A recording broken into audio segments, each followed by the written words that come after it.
Bom, pessoal, aqui é o Landim. Eu vou continuar nossas aulas de governos totalitários agora com fascismo. Bem, onde é que vem o termo fascismo?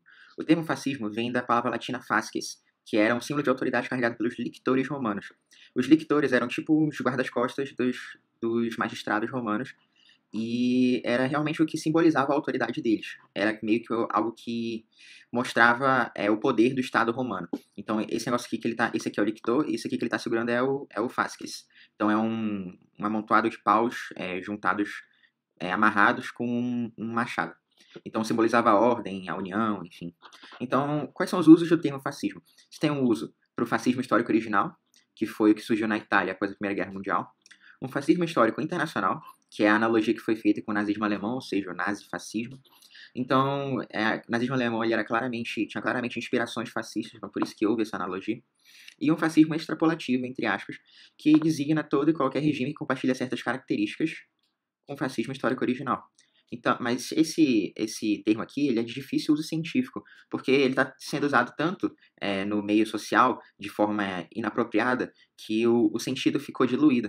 Então, não há consenso no meio acadêmico sobre se o termo fascismo deve ser utilizado fora do seu contexto histórico. Então, normalmente a gente analisa só pela parte histórica do fascismo. Certo, agora vamos um pouco para as características do fascismo e o que permitiu para esses estudiosos fazer essas analogias. Então, quais são as características do fascismo? Primeira delas, uma retórica apoiada no sentimento de uma crise terrível. Basicamente, essas características aqui são todas que tiveram nos governos totalitários e mais algumas aqui que são específicas do fascismo. É uma exaltação da coletividade nacional, um corporativismo, né? O corporativismo que é aquele pensamento de que a sociedade é como o corpo humano e cada grupo social deve fazer a sua parte para que o corpo todo funcione bem. Ou seja, ele rejeitava a luta de classes marxista e o individualismo liberal. Ele era populista, né? Então ele se vendia como a salvação das massas. Ele era imperialista, então ele acreditava num tipo de darwinismo social que pregava que as nações, que os povos mais superiores deviam dominar os povos inferiores.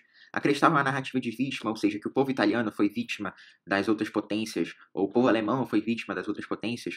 Tinha um dirigismo estatal de uma economia que ainda era fundamentalmente privada.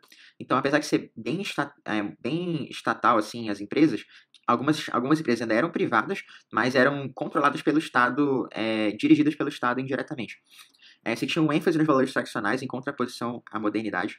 Isso aqui é algo bem contraditório. Se a gente for lembrar de literatura, o Marinetti, o Manifesto Futurista, o Marinetti ele tinha claras tendências fascistas. E como é que pode, então, ele falar bem da modernidade, mas dar um ênfase nos valores tradicionais? A gente vai ver depois que o fascismo ele é bem. Parece um Frankenstein, tem muitas contradições internas. A retórica fascista ela é bastante simples e de fácil assimilação, e isso casa muito bem com a parte do populismo, então as pessoas conseguem entender bem o que o fascismo fala e conseguem ser arrebatadas por essa narrativa.